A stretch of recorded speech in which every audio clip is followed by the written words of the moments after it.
Hello दोस्तों, आप सभी का स्वागत है आपके अपने यूट्यूब चैनल में। आज हम इस वीडियो के माध्यम से आपको बताएंगे कि आप एसबीआई का सीएसपी 2 दिन में कैसे ले सकते हैं। जैसा कि आप थंबनेल को देखकर आए हैं, तो इस वीडियो में आपको पूरी जानकारी दी जाएगी, तो बने रहिए इस वीडियो में शुरू से लेके अंत तक। तो दोस्तों, जैसा कि मैं आप इस थंबनेल को देखने के बाद आपने क्लिक करके इस वीडियो को ओपन किया है, तो पहले मैं आपको बता दूं कि जो मेरा सीएसपी कोड है उसको प्रोसेसिंग होने में कम से कम 45 दिन का समय लगा था। जब मेरा 44वां दिन था तब मुझे कोड दिया गया और 45वें दिन ऑनलाइन ऑनलाइन के माध्यम से मेरा सीएसपी कोड मैप किया गया मेरी आईडी से। तो उसके बारे में पूरी जानकारी इस वीडियो में देंगे। अंत में पहले एक बात आपको बता देना चाहता हूं कि अगर कोई व्यक्ति आपको 7 दिन में या 2 दिन में या 1 दिन में एसबीआई का सीएसपी दिला रहा है, तो वो आपको पूर्णतः पागल बना रहा है। आप उसके झांसे में ना आएँ, क्योंकि ऐसा तो हो ही नहीं सकता कि आपको कोई 2 या 7 दिन में सीएसपी दिला दे। अगर आपको सीएसपी की प्रोसेसिंग होती है तो सबसे पहले कंपनी के पास फाइल जाते हैं। कंपनी के पास भी मान के चलो कम से कम 1 दिन तो लगता है, और फिर कंपनी आरबीओ में भेजती है। आरबीओ में कम से कम 10-15 दिन फाइल घूमती है। कोई आपकी ये कह रहा है 2 दिन में, तो कम से आरबीओ में ही 3-4 दिन मानो। फिर उसके बाद आपकी फाइल जाती है एलओचओ में। एलओचओ में जाके कोड बनता है। कोड प्रोसेसिंग होने में आपका सब कुछ लिंक होता है, तो उसमें भी टाइम लगता है। और फिर उसके बाद आरबीओ में। तो इस तरह से मेरे जो लगे थे 45 दिन लगे थे।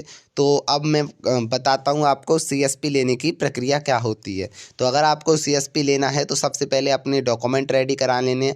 अगर आपको डॉक्यूमेंट से रिलेटेड वीडियो चाहिए तो कमेंट में बताइए, और मेरे चैनल पर वैसे वीडियो पड़ी हुई हैं। अब दूसरा, जैसे ही आप डॉक्यूमेंट रेडी करेंगे, तो अगर आप किसी ऐसी कंपनी से संपर्क करते हैं जो गवर्नमेंट जैसे सीएससी टाइप कंपनी से, तो उसमें कम से कम 6 महीने का समय लग जाता है।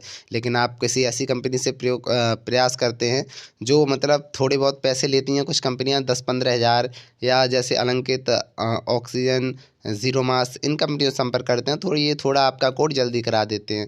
लेकिन इनमें आपका कमीशन कम मिलता है। जैसे आपके ओवरऑल कमीशन का कोई 50% लेती है, कोई 40% लेती है। तो इन सब को छोड़िए, जब आपके डॉक्यूमेंट रेडी हो जाएंगे तो उन डॉक्यूमेंट को आप अपनी कंपनी के पास ट्रांसफ़र करेंगे। जब कंपनी के पास ट्रांसफ़र करेंगे तो वो आपके आरबीओ में ट्रांसफ़र करेंगे। आरबीओ में जब वो डॉक्यूमेंट जाएंगे तो वो या तो आपके ब्रांच मैनेजर को मेल करेंगे, या आपके यहाँ वो स्वयं विजिट करने आएंगे, वहाँ से कोई एसबीआई के अधिकारी। मेरे केस में क्या था, मैंने ब्रांच से अप्रूवल नहीं लेके आया था, मैंने सीधे आरबीओ से कांटेक्ट था। तो मेरे यहाँ जो विजिट करने आए थे वो आरबीओ से आए थे, क्योंकि जब मैंने सीएसपी खोला था, तो जब मेरा पूरा खुल गया था तब मैंने ब्रांच में जाके बताया था मेरा एसबीआई सीएसपी खुल गया है। क्योंकि मेरी ब्रांच मैनेजर से जब जब जाता वो मना ही कर देते कि आपको एसबीआई का सीएसपी नहीं मिलेगा। तो वहाँ से बात नहीं बन रही थी मेरी। तो मेरे केस में ये था कि मेरे केस में जो आरबीओ था वहाँ से विज़िट करने के लिए आए थे, वहाँ से चेक करने के लिए गए। तो उन्होंने जब चेक किया, फिर चेक करने के बाद फिर उस प्रक्रिया को आगे डिले किया। वो कम से कम 12वें दिन मेरे घर पे आए थे, जब मेरी कंपनी ने मुझसे डॉक्यूमेंट मांगे थे उसके 12वें दिन। तो फिर उसके बाद वो डॉक्यूमेंट सीधे एलओचओ को ट्रांसफ़र किए गए। मैंने उनसे, क्योंकि आरबीओ से आए थे, उनका भी नंबर ले रखा था। अब पहले तो मैं आपको बता दूं, अगर आपको आरबीओ के बारे में जानना है तो कमेंट में बताइए, आरबीओ के बारे में भी मैं वीडियो बना के डालूंगा। फिर उसके बाद एलओचओ पे कोड गया। तो एलओचओ पे क्या होता है, जो भी नया कोड वगैरह होता है वो जनरेट होता है। तो एलओचओ पे जाने के लिए बाद जनरेट होने में टाइम लगता है, क्योंकि वह आपकी कंपनी के साथ लिंक करता है, नया कोड बनता है। क्योंकि उस पर अब खाते वगैरह सब उसी कोड पे खुलेंगे। तो वहाँ पे वो नया कोड बनाने में कम से कम 10-12 दिन का और टाइम लग जाता है।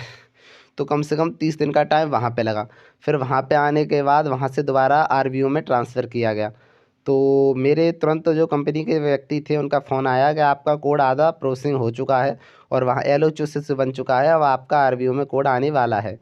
लेकिन फिर उन्होंने बताया कि अब आपको पैसे देने होंगे। मैंने कहा अगर आप पैसे लेना चाहते हैं तो जिस दिन मेरा कोड बन जाएगा मैं उस दिन आपको पैसे दे दूँगा। तो फिर उन्होंने कहा अच्छा, तो कोई बात नहीं, अभी मत दीजिए, जब आपका कोड आ जाए जब दीजिए। फिर मेरे पास आरबीओ से 40वें दिन कॉल आई कि आपका कोड आपको प्रोसेसिंग कंपनी द्वारा प्रोवाइड करा दिया जाएगा, आपकी कंपनी को दे दिया गया। फिर 44वें दिन में जो मेरे कंपनी के व्यक्ति थे उनका कॉल आया कि आपका कोड जो है वो प्रोसेसिंग हो चुका है, और अब आपका कोड लॉगिन आपके में लॉगिन कराना और आपके फिंगर स्कैन कराने हैं, क्योंकि जिस फिंगर से आपकी जो आईडी लॉगिन होगी।